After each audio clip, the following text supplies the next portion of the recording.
Hey everybody, so I thought I'd do a quick video. I've had some questions about the Burris and people asking me how I like it. I like it pretty good. So I thought I would do a comparison with another really good scope, my Kahles. This is the 525i DLR. This is their newer PRS scope. So I shoot a gas gun and center fire. And so I thought I would just do a comparison with them just to give maybe people an idea of what they're going to be getting for their money. And so I really like the Burris. This is the XTR Pro 5-5 by 30 by 56. The Kahles is a 5-25, so see around there, so 5-25, so it's a little bit different magnification. The turrets are the biggest difference, so I don't know if you can hear this or not. It's solid, so when you click it to like your next spot, it lands. It's not like mushy or anything like that. But it doesn't have as much audible, but when you go backwards, you can hear.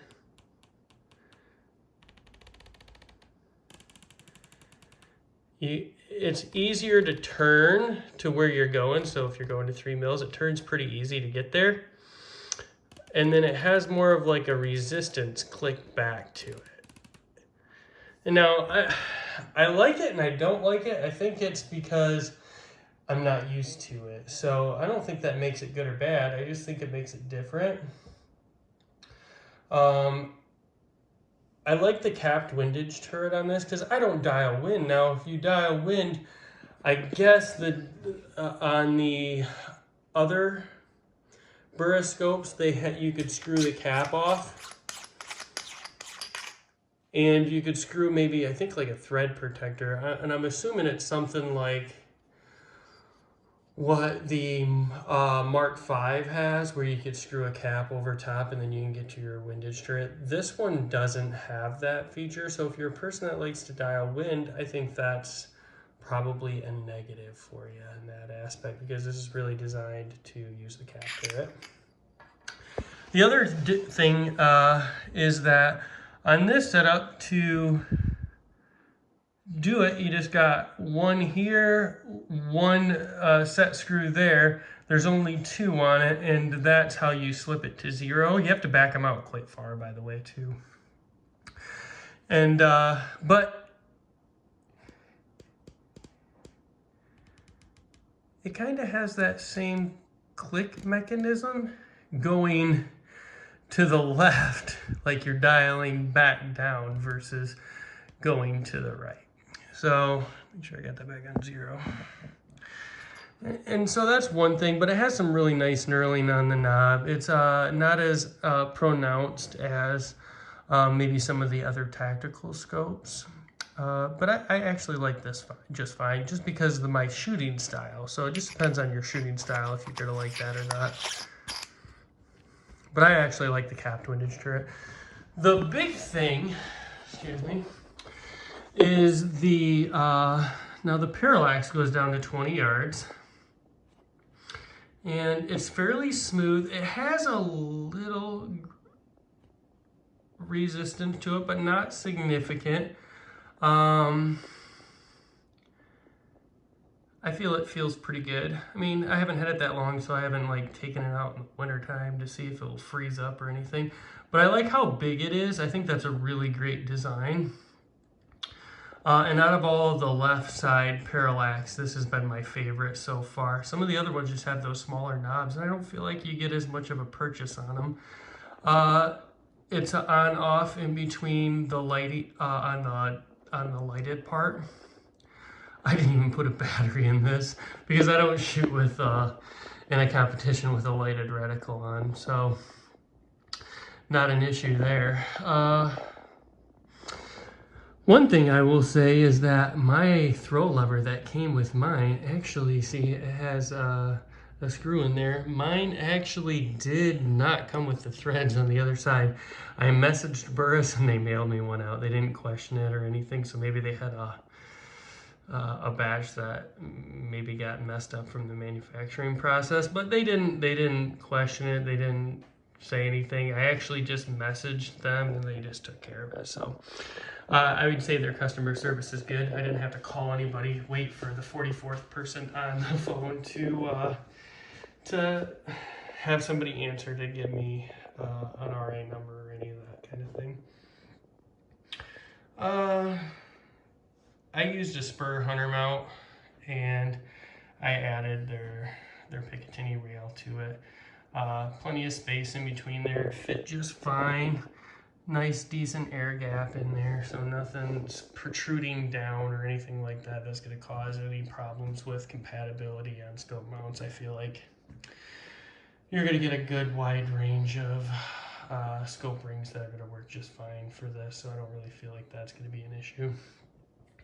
The throw is really fairly smooth. It has some decent resistance to it, but I think that's really good. The other thing I really like is that it locks. So you can actually lock this down and set your diopter.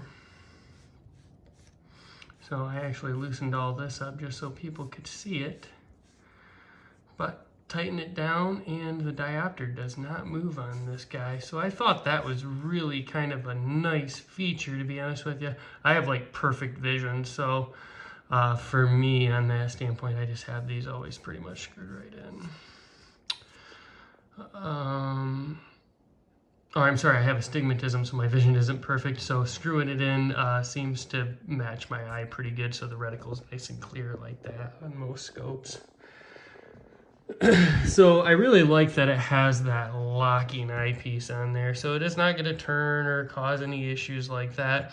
Now, one thing that you can do on scopes that do have the quick adjust eyepiece, you could always put a Tenebrex eyepiece cover or scope caps on there, and because of the way they lock down, you're not going to have any issues of getting that bumped either. So I don't really feel like that's going to be a problem if you don't have that. But I think that's a really nice feature because not everybody shoots with scope caps. So if you're just throwing a rifle cover or some kind of just scope neoprene type scope cover on your setup, that could be actually a really nice feature. So good on them for that. Overall, I think the scope's really nice. I don't really have any complaints about it. I haven't had it long enough, I guess, to probably have complaints about it. This guy right here is on pretty tight. I actually loosened it up from the factory. So it kind of has a scope cap inside a cap there, and it has the zero stop built into this piece right here. So those two little bumps that you see right there, this cap sits on top and it has a couple of recess pieces in there, as you can see, like those circles. And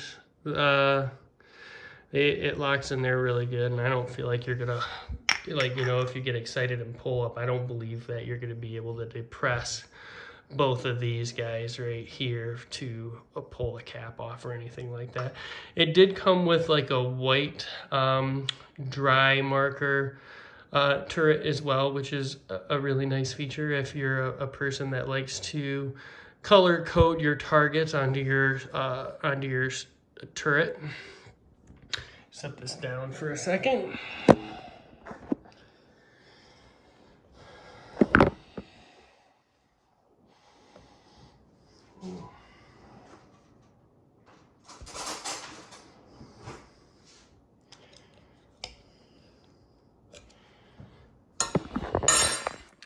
So I just popped this guy open with a butter knife because I'm in my kitchen.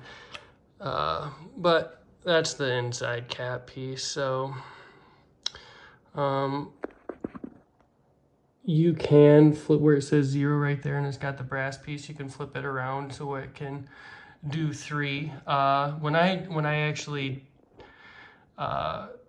did the scope, I actually ended up turning this piece to finish the sight-in process. It was just easier to do it that way.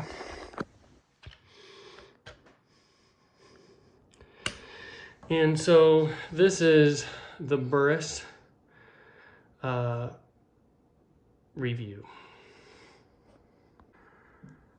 All right, so we can do another second part and cover the Kahles individually, and then we'll cover the Burris and the Kahles together. So the Kahles I really like, 5 to 25. It's similar and different at the same time to the Burris. I don't know how much that's going to make sense, but I feel like we're the positive side on the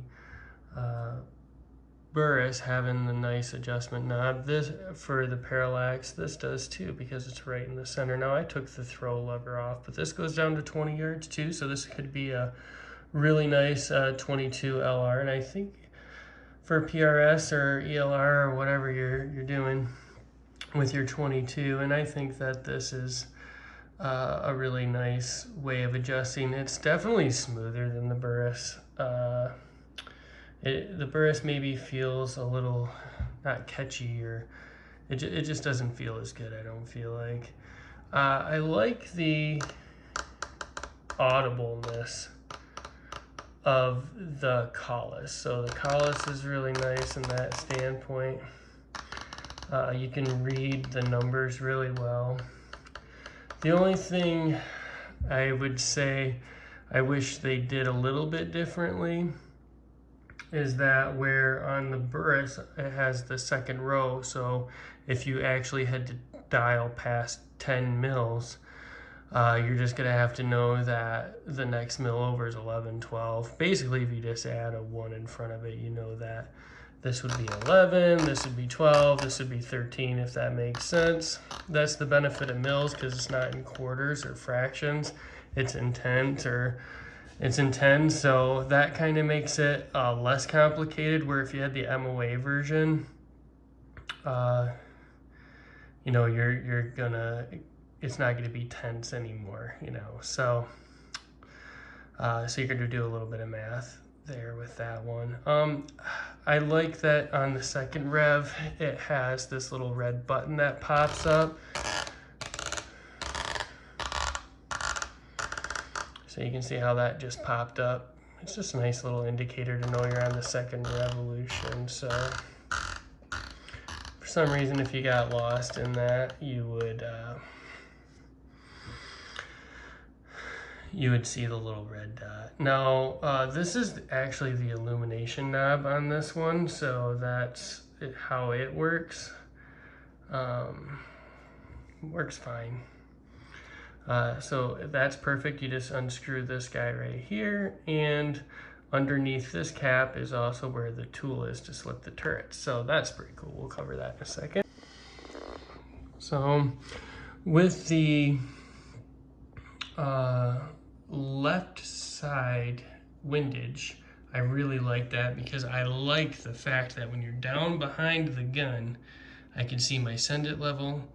I can peek up just a little bit and I can see the way I shoot. I can see where I'm at. Am I set to 0, or if I dialed Coriolis or something like that. I run a gas gun, so this is actually a Crush It timer. You get it from 5x5 Precision. Chad Heckler, if you're familiar with him, he is a pro shooter who's also a fantastic gunsmith, so he can set you up with some pretty nice custom built rifles. He also does barrels for gas guns, so he did my 6 GT barrel. This is my 224 Valkyrie, but I just wanted to show you the difference with the scope comparisons, and this is where the Kahles was. So this is a spur mount also. It does have the Picatinny on top.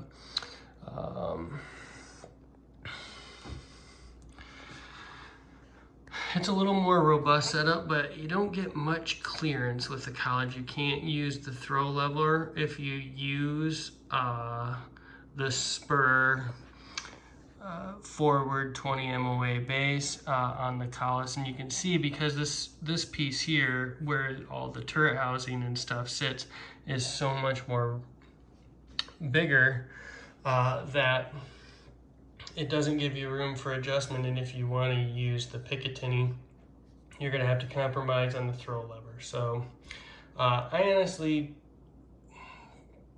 don't find it to be a problem not having it on there, to be honest with you. So take that for what it is. You know, if it's important to you, then you're gonna have to use a different mount, like maybe a Hawkins mount, and change that up a little bit. That's the main difference. The glass is clearer on the 525 than on the Burris. But I do think that I do think that they both are really great scopes, and that, you know, if you want the little bit extra better glass spring for the Kahles, the field of view is bigger too. If you set them both to 20 power, that's where I like to shoot. This has a bigger field of view than this guy, but it also has a tighter eye box. So it's kind of like, I think there's that compromise in there between eye relief and stuff like that when you start messing with how you see the depth of view out of these scopes. Also, the Parallax is really similar to them, so they're both really good that way. But that's the big difference, I feel like, is that there's just some minor differences in how they're set up, but they're both really great. I don't feel like if you bought the Burris or the Kahles, you'd be disappointed in wanting things that the other one has. Instead of having a capped windage turret, this has an anti-rotation device on here, so it's just kind of a false turret. Super smooth, and it'll just keep you from turning it, you know, to some place you didn't intend to. So they each have their pluses and minuses. Where this is a toolless zero reset, you have to reset you down for a second. So underneath this cap here, there, I'm doing it one-handed. Your tool's just right there. So I really like that. I think it's a very smart way of doing it. So I think it's just as good as toolless in that aspect, because to slip the turret, you only loosen those two, and the turret spins to where you want it to. So I don't feel like it's putting me out in any kind of way. So maybe I'm just a simple person and don't worry about that kind of stuff, but overall that's actually a fine setup too. And honestly, I feel like they only went halfway on the toolless set on this, because you still have to use a tool and it's nowhere built into anything. So you have to carry a tool if you have to adjust your windage, because I mean, temperatures change, humidity levels change, and it could change your zero. So I mean, you should be checking zero before your matches, and so here you're bringing a tool, here the tool's built in. So at that point, I feel like the toolless aspect of this kind of is negated because of the windage. So that just kind of gives you maybe some ideas there. But that's kind of the breakdown between the Kahles and the Burris XTR Pro. Both great. I really like them both. I'm not saying you should get one over the other. I just think it depends on what you're trying to go for, maybe what your budget is, because the one costs a little more than the other. But you're both getting some really good shooting scopes out of it. I don't feel like either one of them are going to have any issues. So ask questions if you have them.